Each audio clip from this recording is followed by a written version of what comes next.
Dawn has does vertigo get more common with age? If so, why is that, and what can we do to prevent it getting worse? Dizziness and vertigo generally does increase as we age. Most things get a little bit worse as we age. Proprioception goes down, vision goes down, and likewise the vestibular inputs, the sensory systems deteriorate as well. Relatively less than the others though, and they actually are maintained quite well. But things like crystals, the BPPVs, they become more frequent occurrences as we age because the crystals are crumbling and fragmenting more the older we are. So the older you are, the more bits of crystal you have floating around in the otolith, basically. So that's one reason. And I think also the other main reason is just you've been on the planet long enough or longer. So you're more likely to have attracted or picked up vestibular conditions. Because one of the things that goes on is, the vestibular conditions are really common, very, very common. So there's a high likelihood that at some point in your life, you will have an imbalance, causing you to be dizzy. But remember, there's a natural recovery and the brain should compensate from that. Often it doesn't. Often you will just compensate in ways that will mask the problem rather than actually dealing with the problem.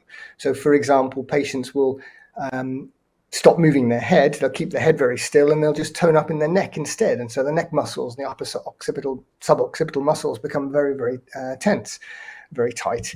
And that may well mask the underlying imbalance and means they're not particularly dizzy, but then they may go on and get neck problems and headaches and the like. Or it might be that you start to use your vision as a way of compensating. So you go the opposite way to a blind person. So whereas a blind man, obviously, or woman, obviously does not use their vision for balance, you do. And so you start depending on visual reference points to help you keep upright. And you're fine in the daytime. And if you've got a nice horizon or vertical building to look at, no trouble. But in the dark or at night, you're likely to be very wobbly, very unsteady. And these compensations will carry on through life. But then what happens when the compensations fail? As you get older and your eyesight goes, that's going to leave you very, very vulnerable. And that's indeed what happens. When you look at the elderly population who fall, for example, you'll find they actually have underlying vestibular conditions which have just been masked by vision or by using their proprioception. Right. Interesting that. I suspect we've all got patients who have complained that as they're getting older, they're getting dizziness. And in many cases, I suspect that they're not getting any diagnosis of any value from anyone other than maybe the GP saying, well, it's just a function of age.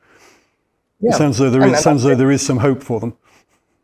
There's always hope in terms of dizziness, and even if it's an 80+ person coming in and they're dizzy, I'm always quite confident that we'll be able to get some improvement, even working within the frame that the bodies are 80+ and they've got poor proprioception and vision and muscular strength and everything. But there's always good room for improvement.